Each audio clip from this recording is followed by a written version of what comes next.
friends, I know today I don't have anything for lawn care stuff. This is picking up asphalt for pouring concrete. um, this is a new concrete over there, so it's gonna be the same over here, all the way straight there. It's gonna be a new building on this side. So yeah, that's what I'm doing today. And I hope you guys enjoyed the video. Like and subscribe. Thank you for watching.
Alright friends, this is how it looks like after picking up all the asphalt.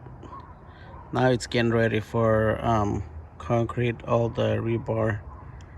They're getting ready to lay down everything. So yeah, it took all day to do this. I don't know how many square foot that is, but it's quite a bit. And